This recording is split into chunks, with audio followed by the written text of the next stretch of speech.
ഇത് ആരുടെ car? Thomas Mathew സാറിന്റെ. ഏത് തോമസ് മാത്യു? ആദിയുടെ സ്പോൺസർ. അങ്ങേരെ ആസ്ട്രേലിയക്ക് പോകാനുള്ള വിസയുമായി വന്നതാ. ഞങ്ങളുടെ ആദ്യം ഒന്ന് ആസ്ട്രേലിയക്ക് പോയിച്ചു വരട്ടെ. ഈ വീട്ടുമുറ്റത്തും കിടക്കും ഇതുപോലൊരു കാറ്.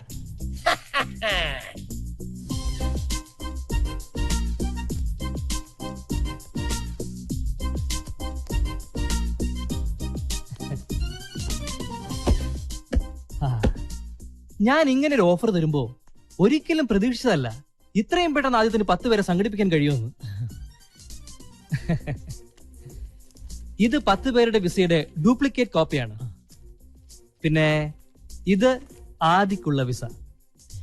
ഇതൊരിക്കലും എന്റെ ഔദാര്യമല്ല, ആദിയുടെ ഹാർഡ് വർക്കിനുള്ള compliment. Thank you sir. Sir, ഇതെന്റെ അമ്മയാണ്. പറയാതെ തന്നെ മനസ്സിലാവും അമ്മയുടെ സൗന്ദര്യമാ ആദിക്ക് കിട്ടിയിരിക്കുന്നത്. സർ, ഇതെന്റെ അപ്പനാ. നോനോ, എനിക്കിത് വിശ്വസിക്കാൻ പറ്റുന്നില്ല. അയ്യോ, സത്യമായിട്ട് എന്റെ അപ്പനാ. ഇത് ആദിയുടെ അപ്പനാണെന്ന് കണ്ടാ പറയില്ല.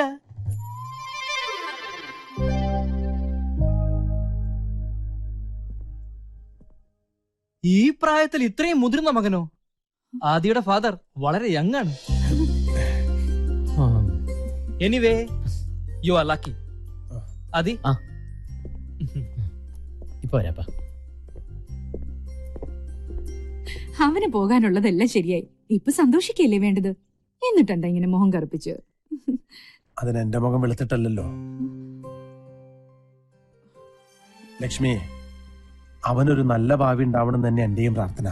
പക്ഷേ നമുക്കിടയിൽ അവനില്ലാത്തൊരു ദിവസത്തെ കുറിച്ച് എനിക്ക് ചിന്തിക്കാൻ പോലും പറ്റണില്ല.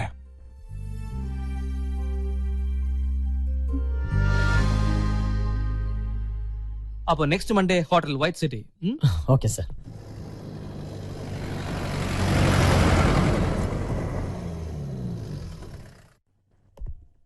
Good morning sir. Morning. One Mister Thomas Mathew, room number 105. 1 second sir. Sorry sir, Thomas Mathew എന്നൊരാളിവിടെ റൂം എടുത്തിട്ടില്ല.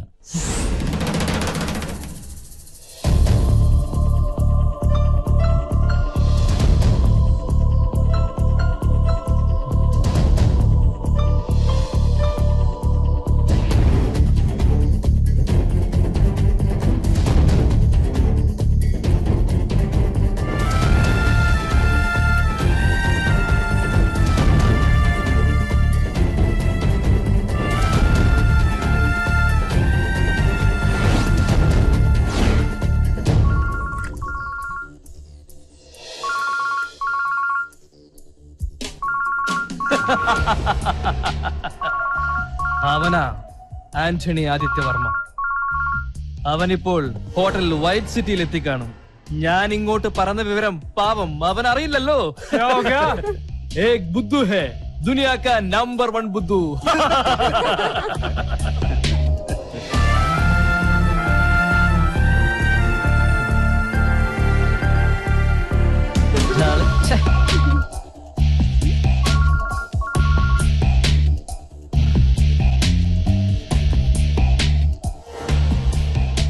ആന്റണി ആദിത്യവർമ്മ. ഗാവോ പിയോ മസ്സ കരോ.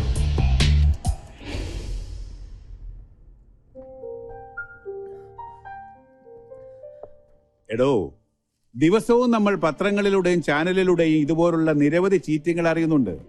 എന്നിട്ടും നിന്നെ പോലൊരാൾ അവന്റെ വലയിൽ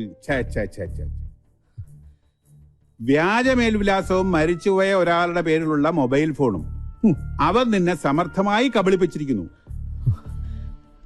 സാറിന് എന്തെങ്കിലും ചെയ്യാൻ പറ്റുമോ?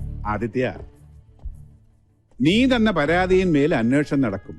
ഇനി അവൻ പിടിക്കപ്പെട്ടാലും അവന്റെ പേരിൽ സ്വത്തില്ലെങ്കിൽ അവന് കിട്ടാൻ പോകുന്നത് കുറച്ചു കാലത്തെ ജയിൽവാസം. അതുകൊണ്ടൊന്നും നീ മീഡിയേറ്ററായി വാങ്ങിക്കൊടുത്ത 40 ലക്ഷം രൂപയുടെ ഉത്തരവാദിത്വത്തിൽ നിന്ന് നിനക്ക് ഒഴിഞ്ഞു മാറാൻ പറ്റുമോ?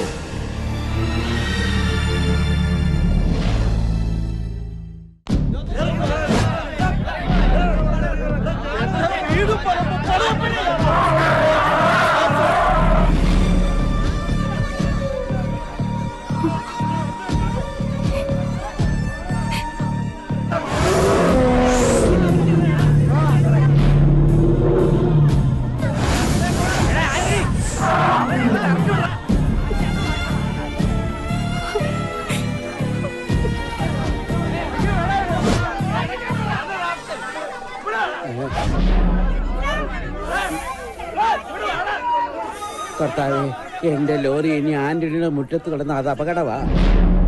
എടുത്ത് മാറ്റിക്കളയാം. ഇനി അവൻ ഈ വളയം പിടിക്കണ്ട.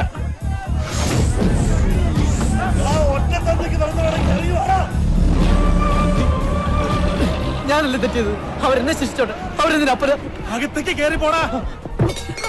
ഇനിയെങ്കിലും അപ്പം പറയണൊന്ന് കേക്കടാ.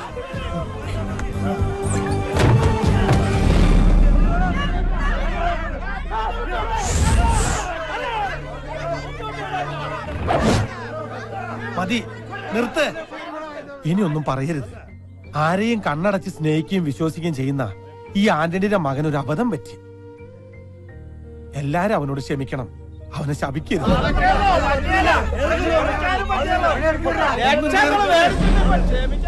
ഞാൻ പറയട്ടെ, കർത്താവിന് നിരക്കാത്ത ഒന്നും ഞാൻ എന്റെ കുടുംബം ചെയ്തിട്ടില്ല.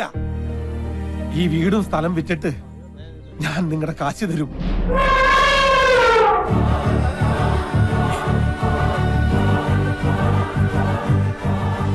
ആന്റണി വെറുമാക്ക് പറയാറില്ല.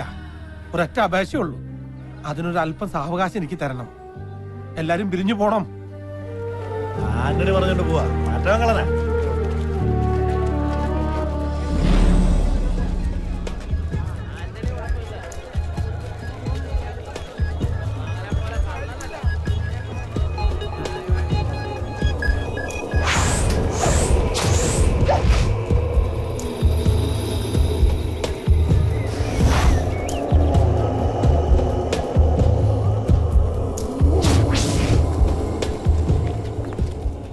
എവിടെയാടാ നിന്റെ മോൻ? വിളിക്കവനെ. അവനെ നീ എവിടെ ഒളിപ്പിച്ചാലും ഞങ്ങള് പൊക്കും. ഏയ് വേണ്ട, നമ്മുടെ ആന്റണി ചേട്ടനോട് ഇങ്ങനെ പെരുമാറാൻ പാടുണ്ടോ? ഒന്നുമില്ലെങ്കിലും 5 കാശ് പ്രതിഫലം വാങ്ങാതെ നാട്ടു റോഡിൽ വെച്ച് നല്ല നാടൻ പാട്ടും നാടൻ തല്ലും കാഴ്ചവെച്ച വലിയൊരു കലാകാരനാണ് ഇദ്ദേഹം. കലാകാരന്മാരെ ബഹുമാനിക്കണ്ടേ? ആദിത്യനെ കാണേണ്ട ആവശ്യം എനിക്കില്ല. കാരണം ഇടപാട് നമ്മൾ തമ്മിലായിരുന്നല്ലോ. 4 ലക്ഷം രൂപ എന്നോട് വാങ്ങിയത് ആന്റണിയാ. അല്ലേ ആന്റണി? അതെ. കേട്ടോടാ, ആന്റണി സത്യസന്ധന. ആന്റണിയുടെ വാക്ക് വിശ്വസിച്ച് കാശ് കിട്ടാനുള്ളവന്മാർ ഇവിടെ നിന്ന് ഇറങ്ങിപ്പോയത് വെറുതെ അല്ലെന്ന് ഇപ്പം മനസ്സിലായില്ലേ? നിങ്ങളുടെ കാശ് ഞാൻ പെട്ടെന്ന് തരാം. ആ, എന്നാ പെട്ടെന്ന് തന്നേക്ക്. ഞങ്ങൾക്ക് പോകാൻ തിരക്കുണ്ട്. ഇവർക്കൊക്കെ ഒരുപാട് ജോലി തിരക്കുള്ളതാ. എനിക്ക് കുറച്ച് അവധി തരണം. അവധി തരാൻ ഞാൻ നിന്റെ മേലുദ്യോഗസ്ഥനൊന്നും അല്ലല്ലോ ആന്റണി. നടക്കുന്ന കാര്യം ഞാൻ തന്നെ പറയാം. നിന്റെ ആനയെ ഞാൻ എന്റെ വീട്ടിലേക്ക് കൊണ്ടുപോവാ. ഇനി മാടമ്പാട്ട് തറവാട്ട് മുറ്റത്ത് നിൽക്കട്ടെ. എന്തേ അടങ്ങി നിക്കടാ. തടയാൻ വരരുതാനാണി. തടയാൻ വന്നാ ഈ മുറ്റത്തിട്ട് എല്ലാത്തിനെയും വെട്ടിനുറുക്കി ചോര കൊണ്ട് എന്നെ കണക്കെഴുത്തള്ളും. വിളിക്കണം നമ്മുടെ ആന ഡ്രൈവറെ.